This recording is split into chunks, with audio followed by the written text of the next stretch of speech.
আপনারা দেখছেন news now, খবরের নতুন ভাষা।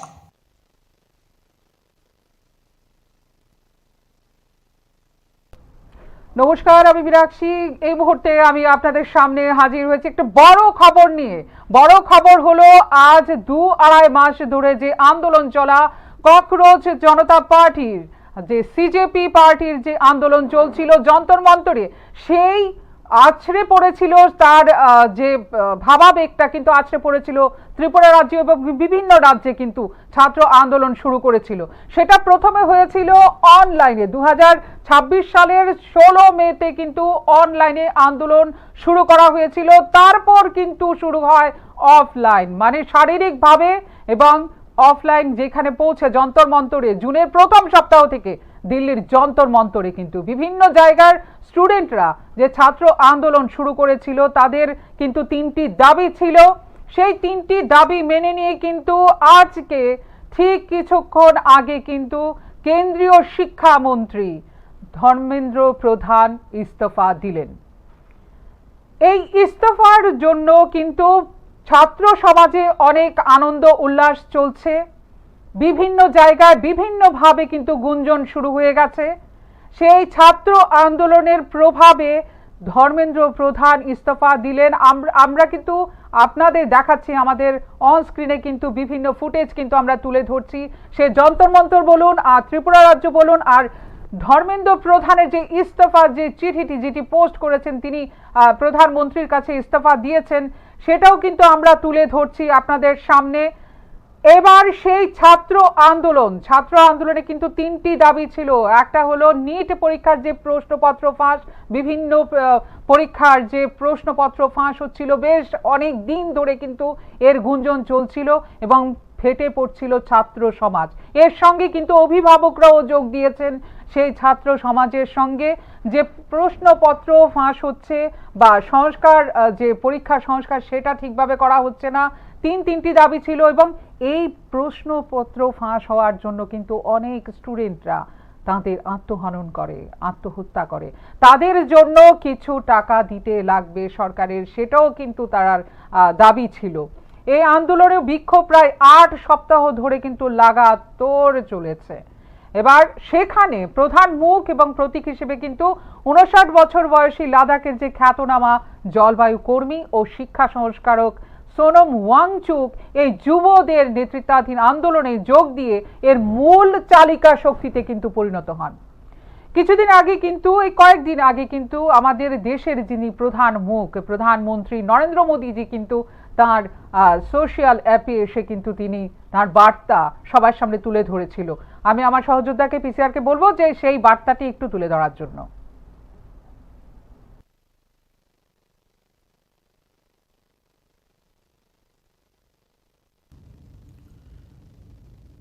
मैं जानता हूं कि पेपर लीक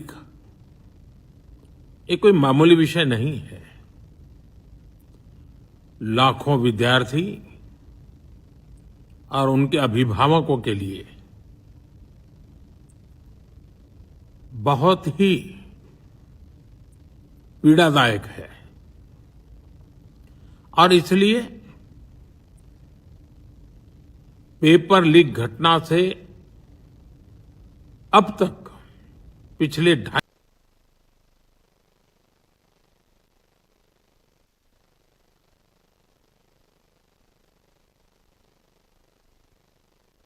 में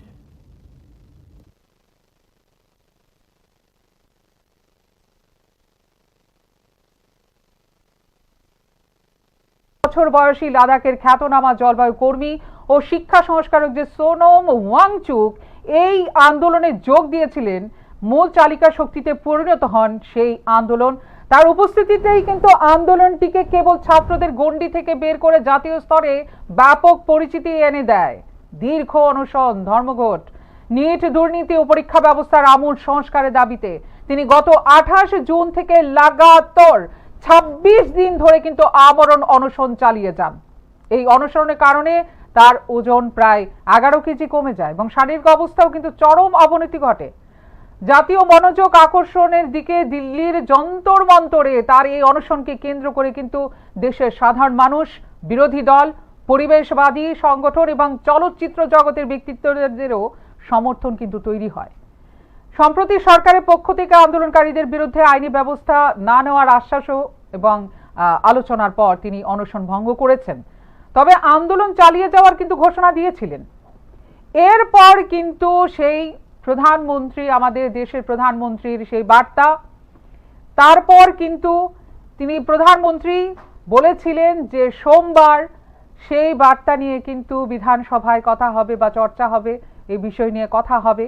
কিন্তু সেই সোমবারের আগেই আজকেই কিন্তু দেশের যিনি কেন্দ্রীয় শিক্ষামন্ত্রী ধর্মেন্দ্র প্রধান তিনি কিন্তু ইস্তফা দিয়েছেন। তিনি কিন্তু স্পষ্টও লিখেছেন যে কোনো বিরোধী শক্তি, দেশ বিরোধী শক্তি যাতে এর জন্য সাহায্য না পায় বা তাদের যে ষড়যন্ত্র, সেই ষড়যন্ত্র যাতে এইখানে না প্রতিফলিত করতে পারে, সেই বিষয়ের জন্য কিন্তু তিনি বলেছেন যে দেশের যুব শক্তিরাই হচ্ছে আমাদের মূল শক্তি, সেই শক্তিটি কিন্তু বজায় রাখার জন্যই তিনি ইস্তফা দিয়েছেন।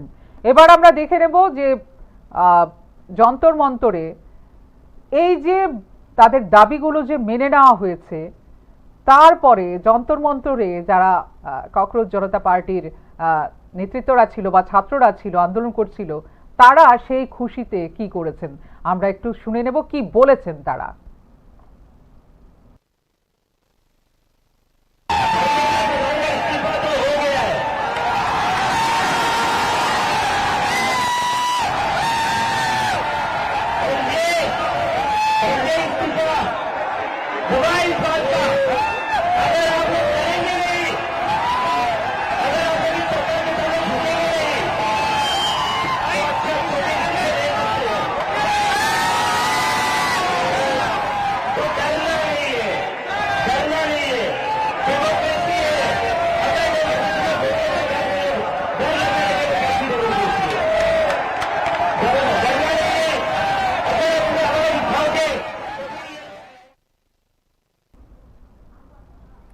আমরা শুনলাম যে ককরোচ জনতা পার্টির যারা ছাত্ররা আন্দোলন করছিল সেখানে তাদের খুশির যে আবহাওয়া তৈরি হলো, সেই ইস্তফা দেওয়ার পর এই ককরোচ জনতা পার্টির যে মূল দাবিগুলো, কেন্দ্রীয় শিক্ষামন্ত্রী ধর্মেন্দ্র প্রধানের পদত্যাগ এবং এনটিএ সম্পূর্ণ পুনর্গঠন, দিল্লি ও দেশের বিভিন্ন প্রান্তে চলা এই আন্দোলনটি জুনের শুরু থেকে কিন্তু 7-8 সপ্তাহ বা প্রায় 2 মাসের কাছাকাছি সময় ধরে চলছে। এই মূল দাবিগুলোর মধ্যে কিন্তু প্রধান দাবি ছিল যে শিক্ষামন্ত্রীর পদত্যাগ এবং নিট ও অন্যান্য প্রবেশিকা পরীক্ষার প্রশ্ন ফাঁস এবং শিক্ষা ব্যবস্থায় চরম অব্যবস্থার দায় নিয়ে কেন্দ্রীয় শিক্ষামন্ত্রী ধর্মেন্দ্র প্রধানের পদত্যাগ দাবি করা হচ্ছিল। পরীক্ষা ব্যবস্থার সংস্কার করতে ন্যাশনাল টেস্টিং এজেন্সির যে আমূল সংস্কার এবং পরীক্ষা ব্যবস্থার বিশ্বাসযোগ্যতা ফিরিয়ে আনা, জবাবদিহিতা, প্রশ্ন ফাঁস ও মানসিক অবসাদে ক্ষতিগ্রস্ত শিক্ষার্থীদের জন্য আর্থিক ও প্রশাসনিক জবাবদিহিতা নিশ্চিত করা, এই 3টি দাবি কিন্তু তাদের ছিল। আর সেই প্রত্যেকটা দাবি কিন্তু সরকার পক্ষ মেনে নিয়েছে, যার জন্য খুশির আবহাওয়া আপনারা দেখতে পেলেন। কিন্তু শেষে ত্রিপুরার যে ছাত্রছাত্রীরা রয়েছেন এতদিন ধরে, তারাও যে বারবার আন্দোলন চালিয়ে যাচ্ছিলেন, তাদেরও একটু আবহাওয়াটা দেখব, তারপর রাখবো মূল বক্তব্য।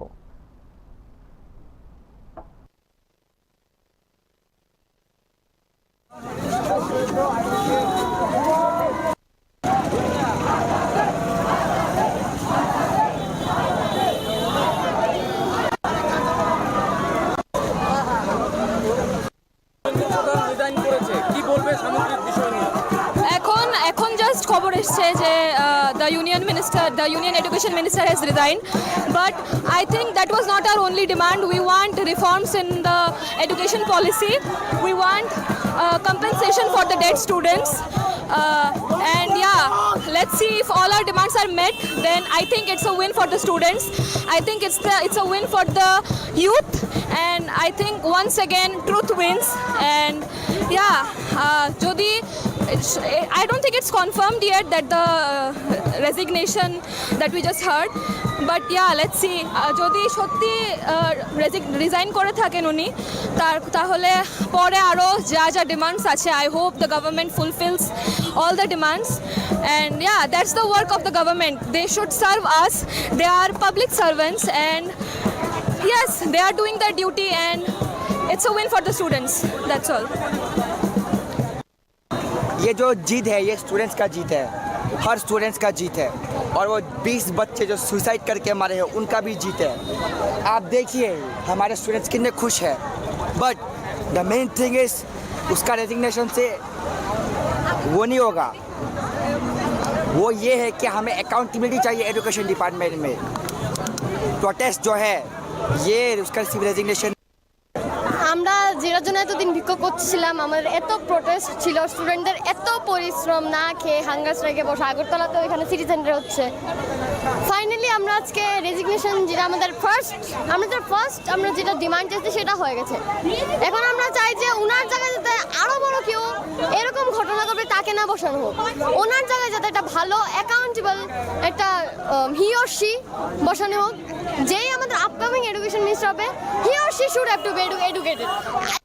দিন থেকেই আপনারা সবাই জানেন যে নিট পেপার লিক হচ্ছে এবং ওর জন্য যে দিল্লিতে প্রোটেস্ট শুরু হয়েছে আমরা সিজিবি থেকে, তো ওর জন্যই আমরা এখানে এসেছিলাম। আমরা অনেক দিন ধরে প্রোটেস্ট করছি, আমরা তো দিল্লি যেতে পারবো না, তো এখান থেকে করছি। কিন্তু যে আমাদের এডুকেশনের মিনিস্টার আছে ধর্মেন্দ্র প্রধান, উনি তো রিজাইন দিচ্ছেন না, তো ওর জন্য আমরা এখানে প্রোটেস্ট করেছি। আমাদের অনেক কিছু বলা হয়েছিল যে আমার পাকিস্তান থেকে ফান্ড আসছে, কোথা থেকে ফান্ড, চায়না থেকে ফান্ড আসছে, যিনি আমাদেরকে সাপোর্ট করেছিলেন সোনাম ওয়াংচুক, ওনাকেও চায়না এজেন্ট বলা হয়েছে। তাও আমরা হার মানিনি, আমরা অনেক দিন ধরে এখানে 4-5 দিন ধরে এখানে প্রোটেস্ট করছি। তো আজকে আমাদের অনেক সফলতা এসেছে, উনি রিজাইন করেছেন। তো এটাই বলবো, আমাদের যে ফিউচার ছিল। এতদিন ধরে আপনারা দেখছেন যে আমরা প্রোটেস্টে বসে আছি, এমনকি দিল্লিতেও প্রোটেস্ট চলছে অনেক দিন ধরে। তো আজকে আমরা প্রোটেস্টে বসার কারণে যা রেজাল্ট এসেছে ওটাতে আমরা অনেকেই খুশি। এখন আমরা চাচ্ছি যে প্রাইম মিনিস্টার যাতে রেজিগনেশনটা অ্যাকসেপ্ট করুক। তাহলে আমরা জানি দেশের শক্তি কিন্তু যুব শক্তি, আর ছাত্রছাত্রীরা যদি ভালো শিক্ষা পায় তাহলে কিন্তু দেশ মজবুত হয়, আমরা এটাই জানি। আজকে তাদের এই ছাত্র আন্দোলনের পর এই সিদ্ধান্ত নেওয়া যে শিক্ষামন্ত্রী, কেন্দ্রীয় শিক্ষামন্ত্রী ইস্তফা দিয়েছেন, সবই ঠিক আছে। তাদের 3টি দাবি ছিল, সেই দাবিও কিন্তু মেনে নেওয়া হয়েছে, আমরা এটাই জানি। কিন্তু একটা কথা কিন্তু প্রত্যেকের মাথায় রাখা উচিত, যেহেতু ছাত্রছাত্রী, যুব সমাজ দেশের শক্তি, সঙ্গে সঙ্গে এটাও মনে রাখা দরকার আমাদের যে পার্শ্ববর্তী রাষ্ট্র বাংলাদেশেও কিন্তু সেই ছাত্র আন্দোলন করে, সেই ছাত্র আন্দোলনে কিন্তু রাজনীতি আন্দোলন ঢুকে গেছিল, তছনছ হয়ে গেছিল সেই রাজনীতি প্রেক্ষাপট, রাজনৈতিক যে প্রেক্ষাপট পুরো চেঞ্জ হয়ে গেছিল সিস্টেম। যাতে করে এই ধরনের কোনো ঘটনা না হয়, যাতে করে কোনো অশুভ শক্তি বা কোনো দেশ বিরোধী শক্তি সেই জায়গাতে তাদের থাবা না বসাতে পারে, আমাদের ভারতবর্ষ যাতে ঐক্যবদ্ধ থাকে, আমাদের ভারতবর্ষ যাতে শক্তিশালী রাষ্ট্র হিসেবেই থাকে, সেটাই কিন্তু আমাদের আশা থাকবে। এখানে শেষ করছি আজকের এই আলোচনা। প্রত্যেকে ভালো থাকবেন এবং এই ধরনের স্পেশাল রিপোর্ট দেখার জন্য অবশ্যই নজর রাখবেন নিউজ নাওর পর্দায়। নমস্কার।